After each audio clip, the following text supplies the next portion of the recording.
Bien-aimés dans le Seigneur, bonjour, soyez bénis dans la présence de notre Dieu. Alors, nous avons une étude ce matin, celui qui est intitulé comme suite. C'est une question qui se pose, comment témoigner par l'Esprit? Comment témoigner par l'Esprit? Aujourd'hui, tant de chrétiens, beaucoup de fidèles dans nos communautés ne savent pas ce principe. Quand nous sommes déjà chrétiens, disciples de Jésus-Christ, nous avons déjà le monopole de témoigner son nom par esprit. Et il y a des principes à connaître et à savoir. Aujourd'hui, beaucoup d'entre nous ne le savent pas.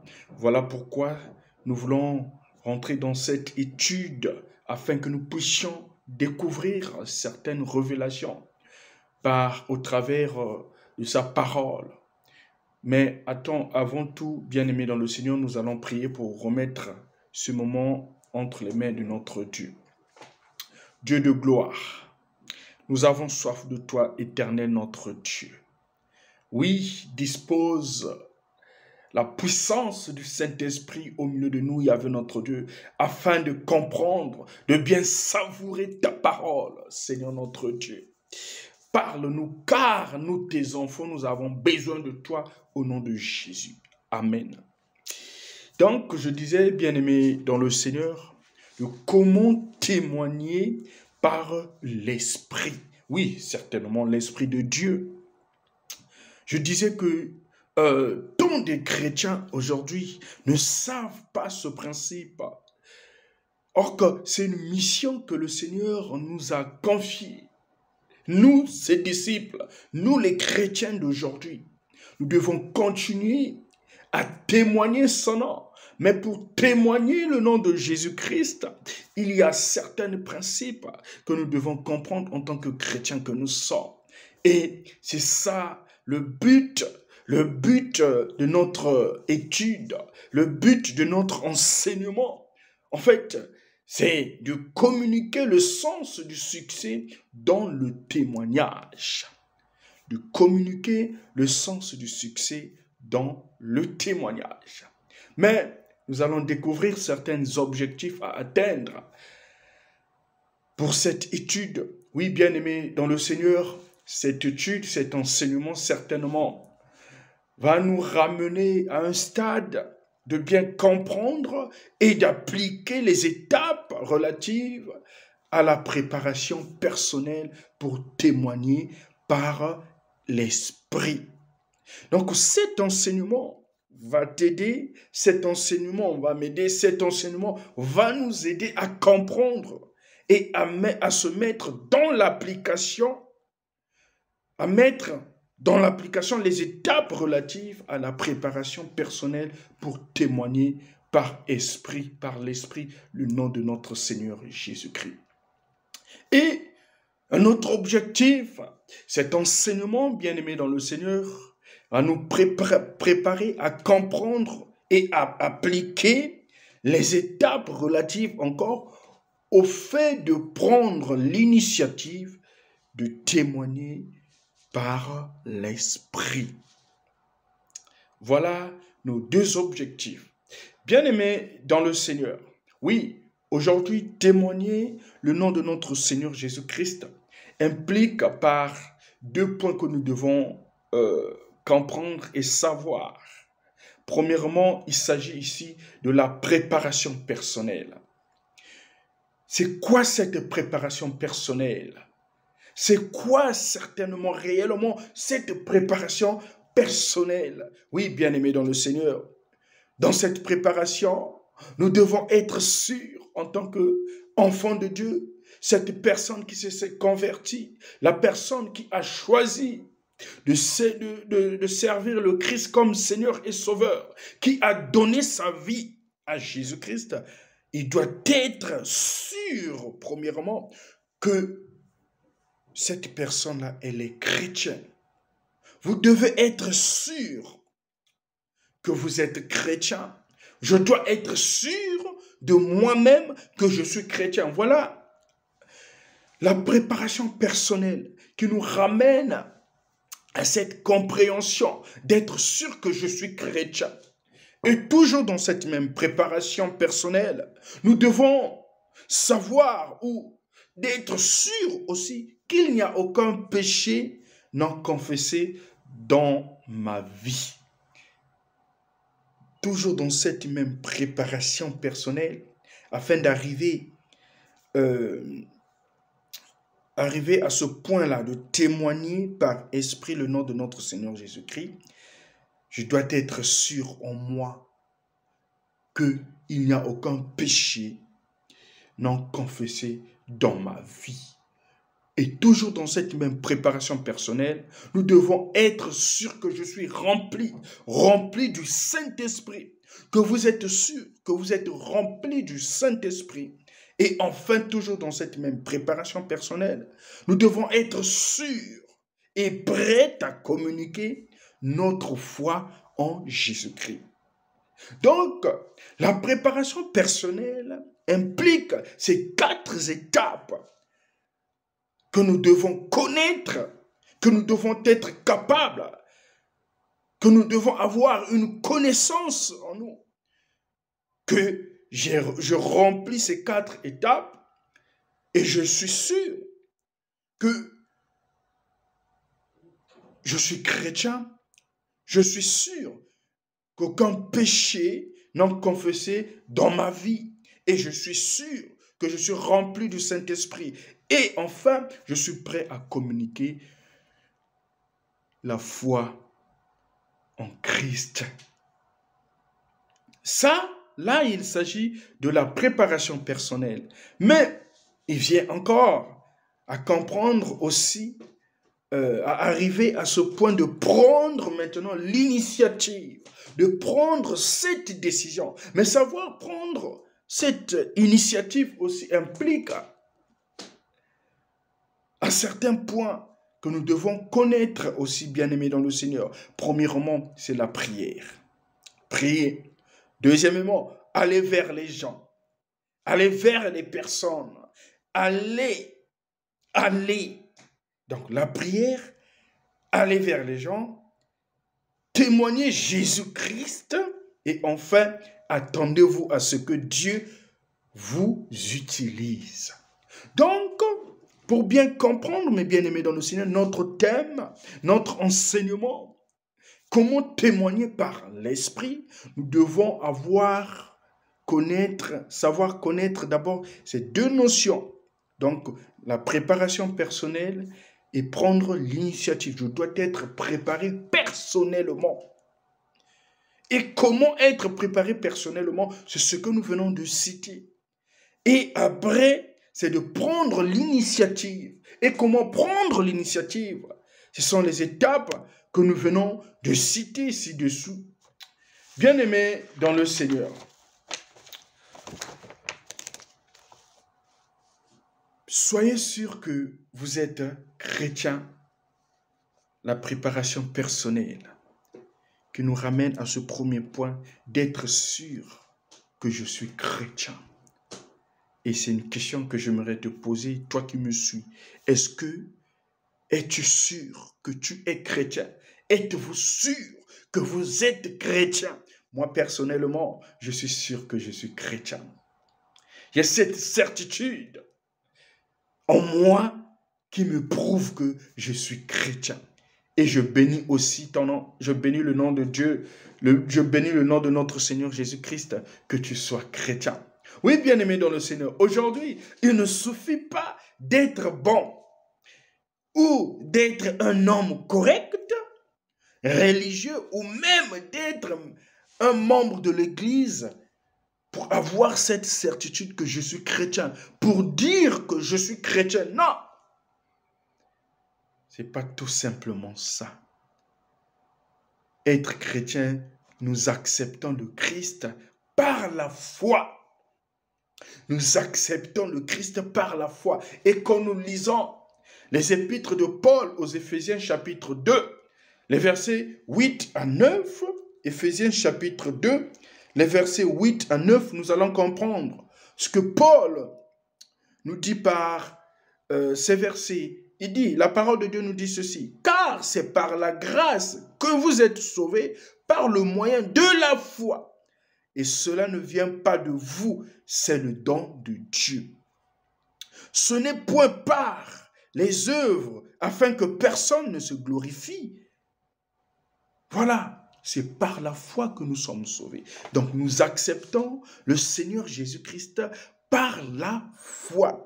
Pas parce que je suis bon, très intelligent, pas parce que je suis un homme correct, pas parce que je suis religieux, ou même être un membre de l'Église, et c'est ça qui me prouve que je suis chrétien. Non.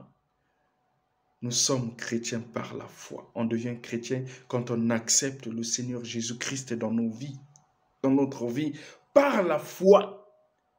Par la foi. Et je confesse le Christ par la foi. Ma vie a été transformée, ma vie a été changée par la foi. Et c'est une grâce. Oui, un engagement vis-à-vis à Christ implique toute la personne intelligente, l'intelligence, les émotions et la volonté. Cet engagement, quand nous acceptons le Christ comme Seigneur et Sauveur, quand nous sommes chrétiens, nous avons cette certitude que nous sommes chrétiens, cet engagement implique en nous toute notre personnalité, l'intelligence, les émotions et la volonté. Oui, certainement que peut-être au moment où vous êtes en train de me suivre, que vous n'avez pas encore accepté le Christ comme Seigneur et Sauveur dans votre vie. Il dit dans sa parole, dans Apocalypse chapitre 3, le verset 20, « Voici, je me tiens à la porte et je suis en train de frapper. Si quelqu'un entend ma voix, qu'il ouvre sa porte, j'entrerai chez lui, je souperai avec lui et je serai avec lui. » C'est juste un acte de foi pour accepter le Seigneur Jésus-Christ comme Seigneur et Sauveur. Qu'il soit au centre de votre vie, qu'il soit le maître de votre vie, qu'il soit celui qui doit vivre en vous. Pas vous, mais le Christ doit prendre votre vie en main. Remettre sa vie entre les mains de notre Seigneur Jésus-Christ. Et si vous êtes là, bien-aimé dans le Seigneur, c'est une bonne chose de le recevoir comme Seigneur et Sauveur. Oui, toujours dans ce point que nous devons être sûrs que nous sommes des chrétiens, que je suis chrétien, que tu es chrétien, que vous êtes chrétien. Donc, après avoir accepté le Christ, ne l'insultez pas en lui demandant à nouveau de devenir dans votre vie. Parce que quand nous avons déjà accepté le Christ comme Seigneur et Sauveur dans notre vie, il nous a promis qu'il ne nous quittera jamais. Mais ça doit être un sujet pour nous de le remercier de tout notre cœur, tous les jours, parce qu'il est dans notre vie, parce qu'il est dans votre vie. Et pour comprendre cela, on peut lire dans Hébreux chapitre 3, Hébreux chapitre 3, chapitre 13, pardon, le verset 5. Hébreux chapitre 13, le verset 5. La parole de Dieu nous dit ceci. Ne vous livrez pas à l'amour de l'argent. Contentez-vous de ce que vous avez. Car Dieu lui-même a dit, je ne te délaisserai point et je ne t'abandonnerai point. Donc, au moment où vous avez accepté le Seigneur Jésus-Christ comme Seigneur et Sauveur, au moment où vous avez cette certitude que vous êtes chrétien, que c'est le Christ qui vit en vous, voilà la promesse que jamais le Christ vous quittera. C'est une promesse. Donc, là, pour témoigner par esprit, donc, c'est premièrement cette préparation personnelle. Comprendre que je suis premièrement chrétien, disciple de Jésus-Christ, enfant de Dieu. C'est ça. Et si je suis sûr que je suis chrétien, alors on passe par ce deuxième point qui nous dit que nous devons être sûrs qu'il n'y a aucun péché non confessé dans votre vie. Aucun péché non confessé dans ma vie. Là, on peut aller dans 1 Jean, chapitre 1, le verset 9. Nous allons le lire après. Bien-aimés dans le Seigneur, aujourd'hui, il n'existe pas de chrétiens désobéissants qui soient joyeux et fructueux. Le péché, vous savez, nous empêche de devenir des chrétiens joyeux et il ne plaît pas à Dieu. Par conséquent, nous devons confesser nos péchés à Dieu tous les jours. Au moment où je reconnais que j'ai posé un acte pas bien, un acte qui vient d'attrister le Saint-Esprit, un acte que j'ai compris que ça m'a éloigné de la présence de mon Dieu en tant que chrétien que je suis, disciple que je suis, je dois demander pardon à Dieu. Parce que le péché, quand nous posons les actes, ces actes nous éloignent de la présence de Dieu. Et quand nous sommes éloignés de la présence de Dieu, vient l'aspect de la désobéissance. Quand nous marchons dans la désobéissance, cela veut dire que nous marchons dans le péché. Mais Dieu veut de nous que nous marchions dans l'obéissance pour que nous soyons toujours joyeux en présence de notre Dieu. Donc, je dois avoir cette certitude en moi pour témoigner par esprit, quand je suis dans la préparation personnelle, qu'il n'y a aucun péché non confessé en moi, dans ma vie. Donc, je dois être sûr. Alors, s'il y a encore des actes de péché non confessés, alors je dois chercher à demander pardon.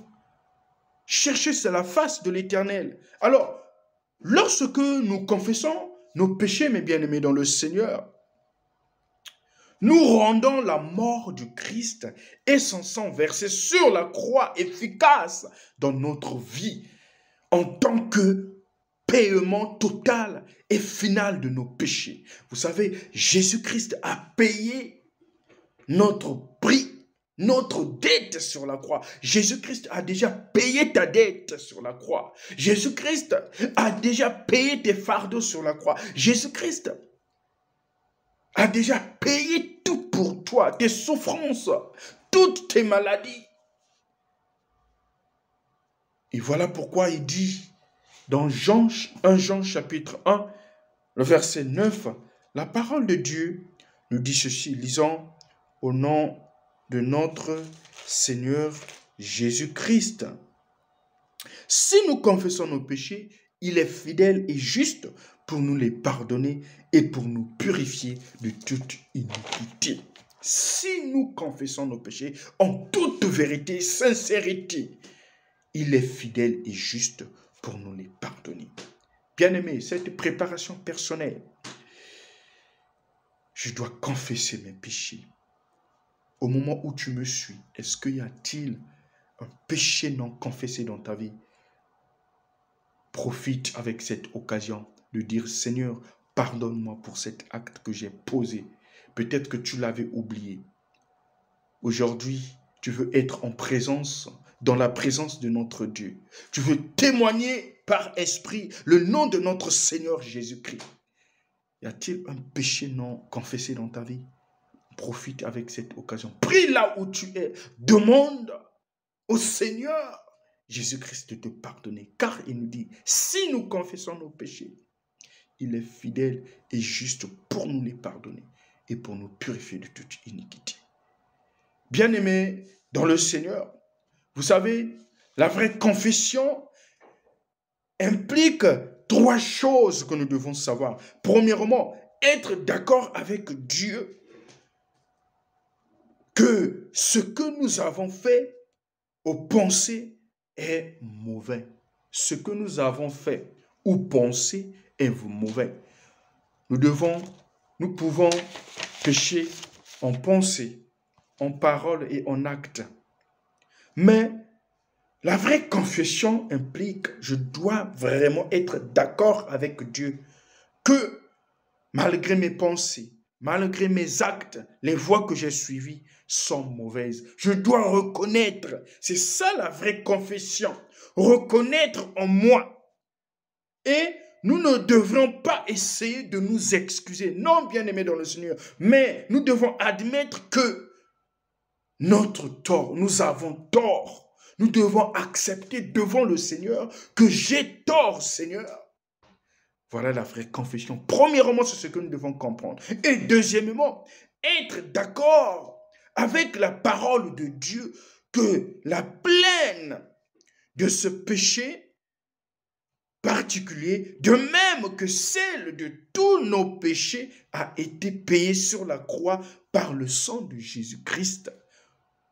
Je dois croire à cette parole. Et la vraie confession implique encore la repentance. Oui, cette repentance. Changer notre attitude envers ce péché. Oui, faire un demi-tour quand je reconnais que j'ai suivi un chemin pas bien, un chemin contraire à la volonté de Dieu. Je dois changer, faire un demi-tour, se repentir. Et ce péché aura pour résultat un changement dans nos actions. Quand je demande, je regrette, je demande pardon, je me repens.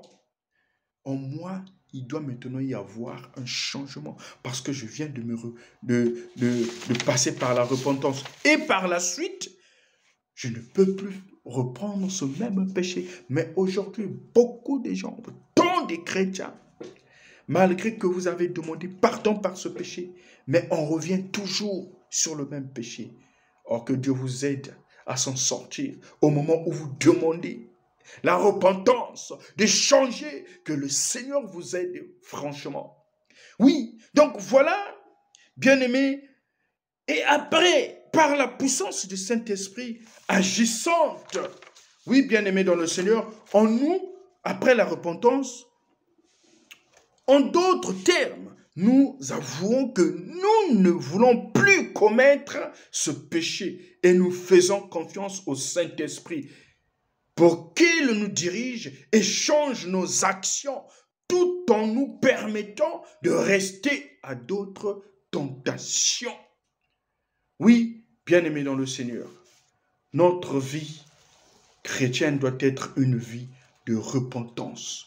Au moment où je reconnais que j'ai eu tort, j'ai péché contre le Seigneur, j'ai fait poser des actes pas bien, je dois chercher la face de l'Éternel afin de recevoir le pardon de mes péchés et de continuer ma marche avec le Seigneur par l'aide du Saint-Esprit. Oui, bien-aimés dans le Seigneur, vous savez, aujourd'hui, le refus de reconnaître nos péchés bloque notre communion avec Dieu. Quand nous refusons, quand nous refoulons de reconnaître nos péchés en nous, cela aussi nous bloque d'être en communion, en relation avec notre Dieu. Parfois, quand je prie, au moment où il y a encore des péchés non confessés en moi, le Seigneur, oui, il me voit au moment de la prière, mais parfois, je n'ai aucune réponse après ma prière. Parfois, je continue à prier, mais aucune réponse. Mais certainement, bien-aimé dans le Seigneur, peut-être il y a encore quelque chose, un péché non confessé. Voilà pourquoi le Seigneur ne permet pas d'agir vite dans ta vie. Ne permet pas de réaliser tes projets dans ta vie. Oui, parfois, nous arrivons à ce stade-là, à ce point-là, mais nous devons connaître, avoir cette connaissance de confesser tous nos péchés, qu'il n'y ait plus en moi une tâche, afin de continuer d'être en communion avec le Seigneur. Et quand je suis en communion avec le Seigneur, en relation étroite avec le Seigneur, il m'écoute et il me repent. C'est ce qu'il dit dans sa parole. Si vous demeurez en moi et que mes paroles demeurent en vous, demandez tout ce que vous voudrez et cela vous sera accordé. Lisons un peu ce que David dit dans ce psaume, le psaume 66, le verset 18. La parole de Dieu nous dit ceci. La parole de Dieu nous dit ceci. Si j'avais conçu l'iniquité dans mon cœur, le Seigneur ne m'aurait pas exaucé. Si j'avais conçu l'iniquité dans mon cœur, le Seigneur ne m'aurait pas exaucé. Voilà ce que nous dit David. Donc, au moment où nous sommes même dans la prière, je suis en train de demander, je suis dans mes supplications. Je dois d'abord savoir s'il n'y a aucun péché non confessé en moi et je dois le confesser pour être libre en communion étroite avec mon Seigneur. Et par là, je verrai clair, je vais marcher dans la lumière. Alors, bien-aimés dans le Seigneur, après avoir confessé nos péchés, nous devons faire confiance à Dieu, car c'est lui qui nous purifie par le sang de son Fils Jésus. Donc, la préparation personnelle, bien-aimés dans le Seigneur, nous ramène premièrement à ce stade de comprendre que je suis réellement chrétien. Avoir cette certitude. Deuxièmement, en moi, il ne doit plus avoir un péché non confessé. Voilà la préparation personnelle. Et vient le troisième point, toujours de la préparation personnelle, d'être rempli du Saint-Esprit. Une promesse que le Seigneur nous a donnée, que Paul nous rappelle dans Éphésiens chapitre 5, le verset 18, quand il nous dit « Ne vous enivrez point du vin seulement, mais soyez remplis du Saint-Esprit. » C'est un commandement que le Seigneur Jésus-Christ a donné à tous ses disciples, à tous les chrétiens, à toute personne qui veut suivre sa voie. Nous devons être remplis du Saint-Esprit. Et au moyen du Saint-Esprit, quand nous sommes remplis du Saint-Esprit, quelle que soit la chose que nous allons demander, bien-aimés dans le Seigneur, nous allons voir des exploits. Donc, nous sommes remplis du Saint-Esprit par la foi, bien-aimés dans le Seigneur. Nous sommes remplis du Saint-Esprit par la foi. Oui, quand nous parlons de la respiration spirituelle, être rempli du Saint-Esprit, d'abord expirer ses péchés, c'est-à-dire confesser ses péchés. Et après la confession vient l'inspiration spirituelle. Donc cette inspiration spirituelle nous ramène à cette compréhension d'être rempli par le Saint-Esprit. Donc c'est l'inspiration spirituelle. On est rempli spirituellement au moment où nous confessons nos péchés. Et quand nous prions, bien-aimés dans le Seigneur nous écoute toujours. Alors, pourquoi? Et pour comprendre tout cela, on peut aller lire dans 1 Jean chapitre 5 et les versets 14 à 15. 1 Jean chapitre 5, les versets 14 à 15. La parole de Dieu nous dit ceci.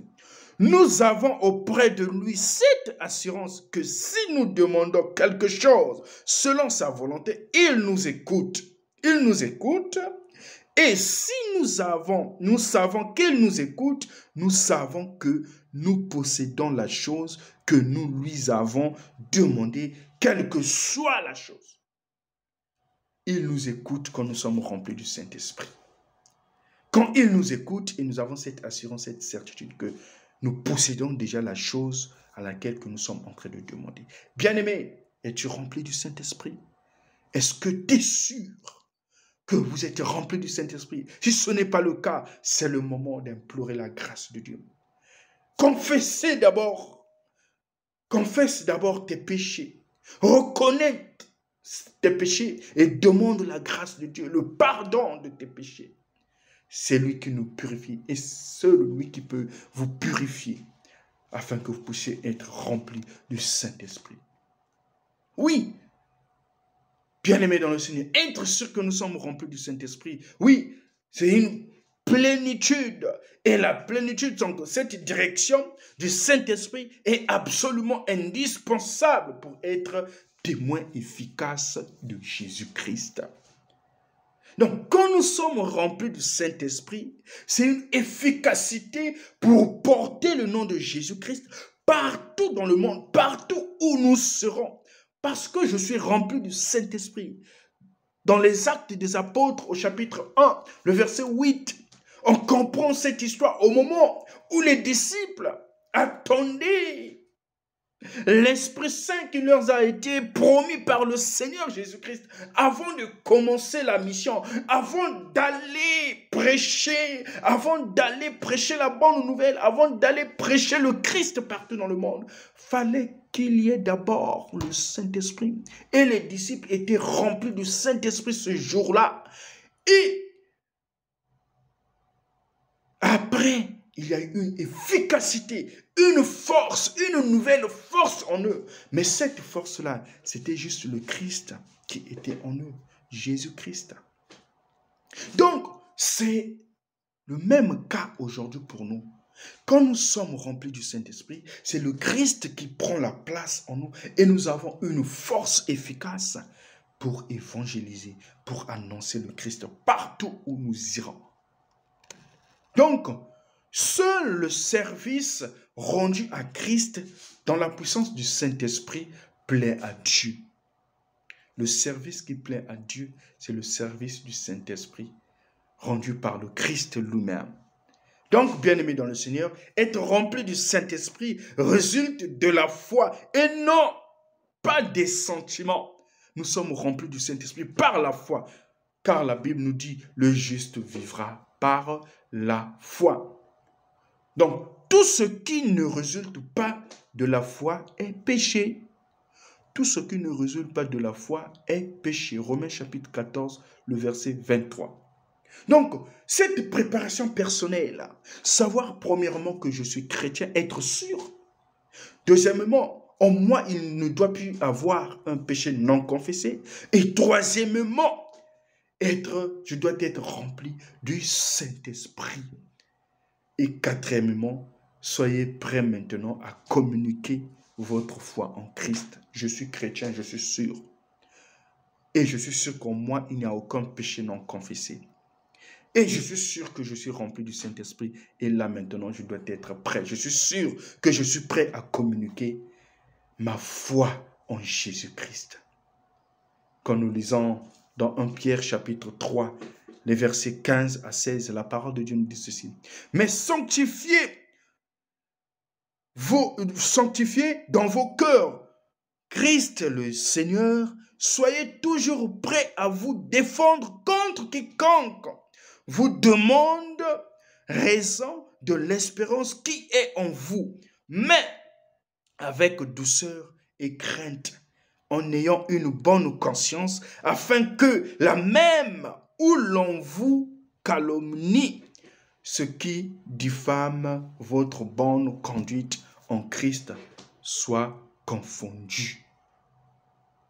Bien-aimés dans le Seigneur, être prêt à communiquer votre foi nous ramène aussi à quelques points que nous devons savoir. La préparation du cœur, la formation et troisièmement, Jésus-Christ est avec nous lorsque nous témoignons de notre foi en lui. Il est toujours avec nous car c'est cette promesse qu'il nous a donnée. Donc, la préparation du cœur, c'est ça. Dans 1 Pierre chapitre 3, les versets 15 à 16. Oui, certainement, il y aura de ces personnes qui vont se lever comme étant les calomniateurs. Mais tout cela en Jésus-Christ, toutes ces personnes-là seront confondues. Bien-aimé, aujourd'hui, peut-être que tu es dans cette marche, tu es dans cette voie pour témoigner, tu veux témoigner, mais il y a de ces personnes qui se sont levées dans ta vie pour combattre ta vie. Ils seront confondus, bien-aimés dans le Seigneur. La préparation du cœur, oui, c'est ça qui nous ramène à cette raison de l'espérance en Jésus-Christ qui est déjà en nous. Et cette formation, c'est dans la parole de Dieu. Seule la parole de Dieu. Car Jésus-Christ, quand il a formé ses disciples, il les enseignait juste sa parole.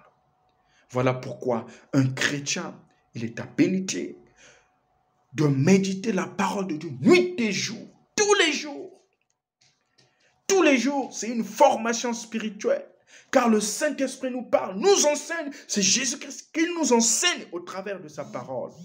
Oui, bien-aimés dans le Seigneur. Et après, Jésus est avec nous lorsque nous témoignons de notre foi en lui. partout où nous témoignerons le Christ Jésus, il sera avec nous. Car c'est ce qu'il a dit dans sa parole, dans l'évangile de Matthieu chapitre 28, le verset 18 à 20. Allez, faites de tous les disciples, tout le monde, baptisez-les et enseignez-leur tout ce que je vous ai prescrit. Donc, faire des disciples, les baptiser et les enseigner. Et il dit, car je serai avec vous tous les jours. Tous les jours. Donc, partout où nous irons proclamer le nom de Jésus-Christ, le Seigneur Jésus-Christ sera avec nous. Donc, un chrétien ne peut plus avoir peur pour évangéliser, parler de Jésus-Christ. Partout. Voilà. Être sûr à communiquer notre foi en Christ. Et un chrétien doit tout savoir, doit savoir ces choses. Un disciple de Christ doit savoir ces choses, bien-aimés dans le Seigneur. Donc, toujours dans la préparation personnelle, vient alors la prière. Oui, bien-aimés dans le Seigneur. Là, on est déjà maintenant de prendre l'initiative. Notre deuxième point. Donc, nous avons fini avec la préparation personnelle où nous avons compris que je dois être sûr que je suis chrétien. Je dois être sûr qu'aucun péché non confessé dans ma vie. Je dois être sûr que je suis prêt. Je dois être sûr d'être rempli du Saint-Esprit et je dois être sûr que je suis prêt à communiquer la foi en Christ. Et vient alors ce que nous avons dit, prendre l'initiative. Mais prendre l'initiative, c'est au moyen de la prière.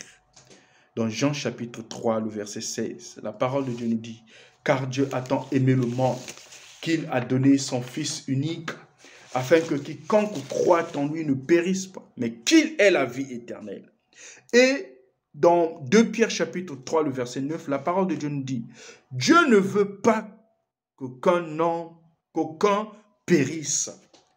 Sa volonté est que tous nous soyons sauvés. » Mais pour que toutes ces personnes-là soient sauvées dans le monde, il doit y avoir des formés, des préparés, des chrétiens qui doivent aller chercher ces âmes qui sont encore égarées. C'est toi et moi, en tant que disciples de Jésus-Christ, de le faire. La volonté de Dieu est que tous nous soyons sauvés. Et quand nous prions, le Seigneur nous écoute toujours. C'est ce que nous avons compris dans 1 Jean chapitre 5, le verset 14 à 15. Alors, il dit, cependant, nous devons marcher par l'Esprit afin d'être sûrs que Dieu nous dirige à prier selon sa volonté. Et nous devons aussi prier selon sa volonté. Et que nous prions pour des requêtes qu'il exaucera. Philippiens chapitre 2, le verset 13. On peut lire ce passage dans Philippiens chapitre 2, le verset 13. La parole de Dieu nous dit ceci. La parole de Dieu nous dit ceci. Car c'est Dieu qui produit en vous le vouloir et le faire selon son bon plaisir. C'est Dieu qui produit en vous le vouloir et le faire selon son bon produit.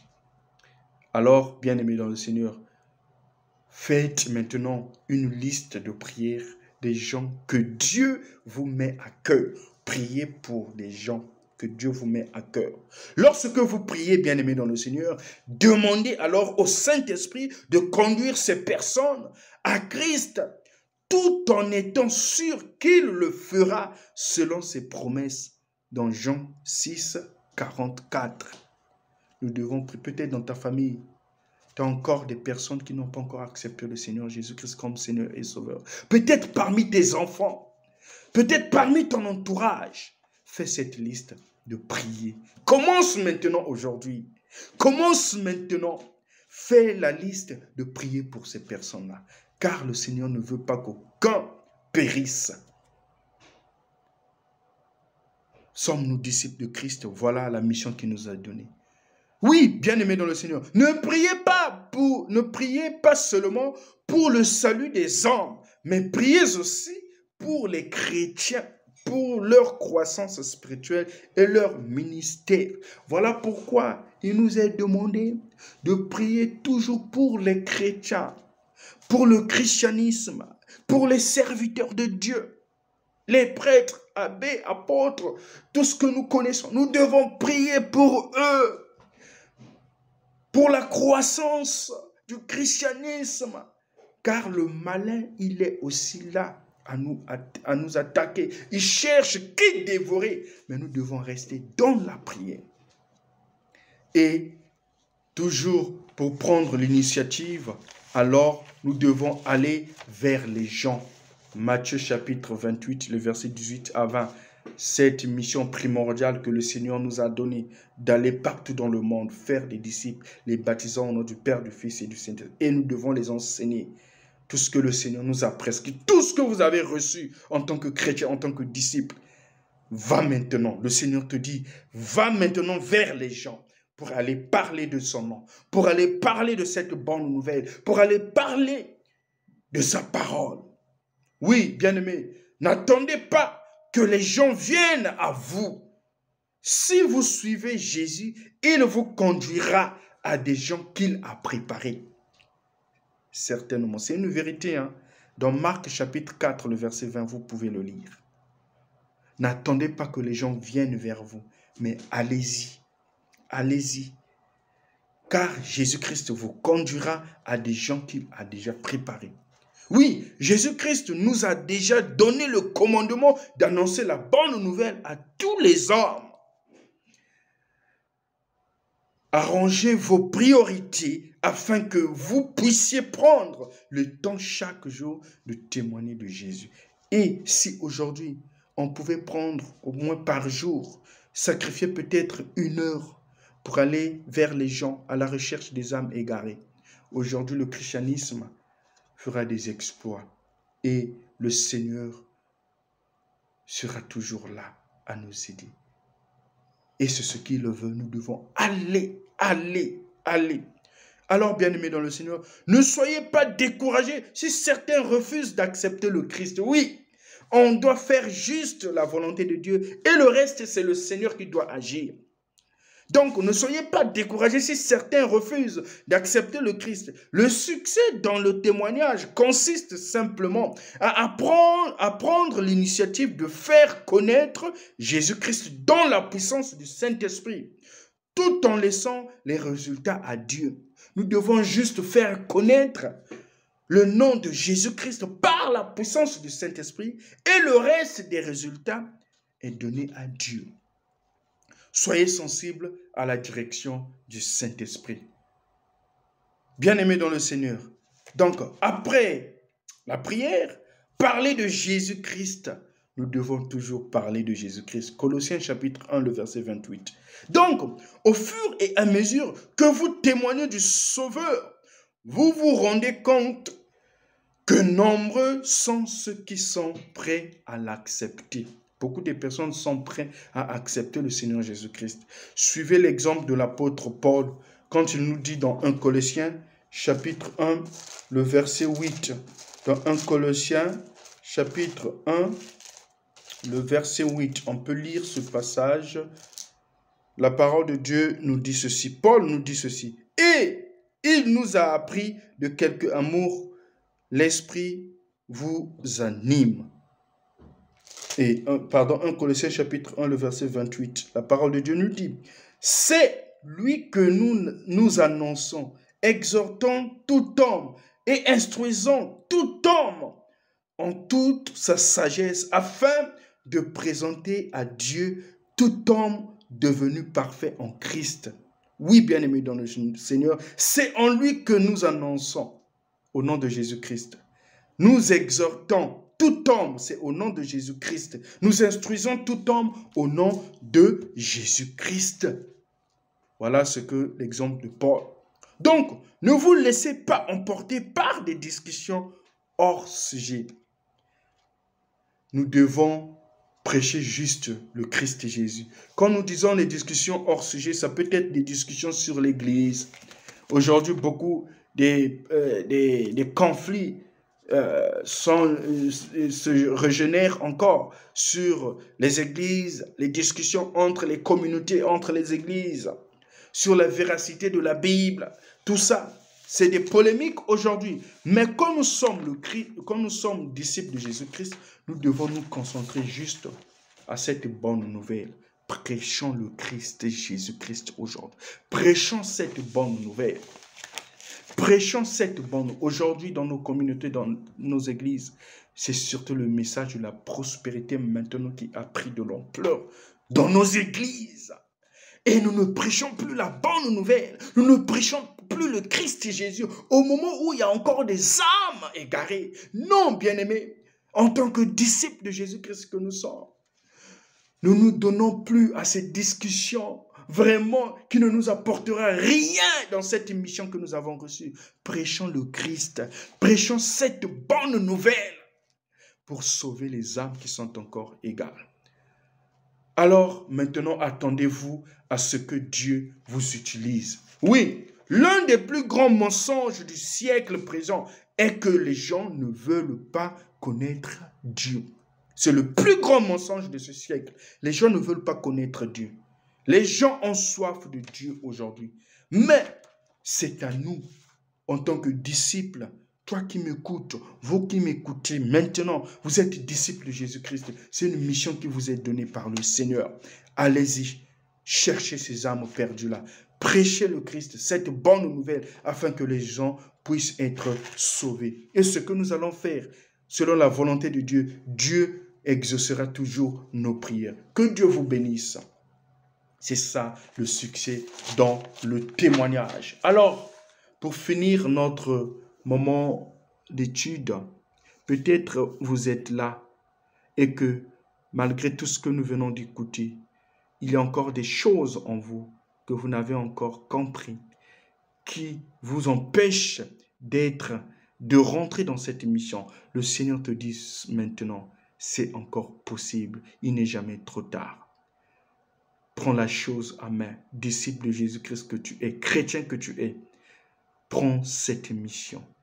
Suis juste ces étapes que nous venons de lire, que nous venons de relater, afin que vous puissiez témoigner par l'Esprit le nom de Jésus-Christ. Alors peut-être je te posais ces questions, mais comment faut-il faire pour témoigner, pour se lever? Oui, vous avez ce potentiel, tu as ces potentiels. Tu as tes potentiels, bien-aimés dans le Seigneur, mais mets-toi en application. N'aie pas peur, car la peur est du diable. Commence même dans ta maison, dans ta famille, là où tu travailles, dans ton entourage. Évangélise le Christ. Parle au nom de Jésus-Christ. Prêche la bonne nouvelle pour sauver les âmes égarées. Prions le Seigneur. Seigneur notre Dieu, nous te bénissons pour ce moment de gloire, de grâce que tu nous as accordé. Seigneur, je prie pour mon frère qui aujourd'hui qui se posait cette question de comment témoigner par l'Esprit. Oui, après l'écoute de cet enseignement, maintenant peut-être il y a de ces frères et sœurs qui ont pris cette initiative, cette audace de rentrer dans le ministère. Oui, Seigneur, de te servir. Utilise tes serviteurs, Seigneur notre Dieu. Rencontre-les et prépare-les, forme-les, Seigneur notre Dieu. Révèle toujours ta parole en eux afin de se lever pour aller vers ces gens-là, ces âmes égarées, vers les personnes égarées, afin que ces personnes puissent être sauvées. C'est ça ta volonté, Seigneur. Merci pour ce moment de gloire que tu nous as donné au nom de Jésus. Amen. Bien-aimés dans le Seigneur, que Dieu vous bénisse. Merci beaucoup. Ciao.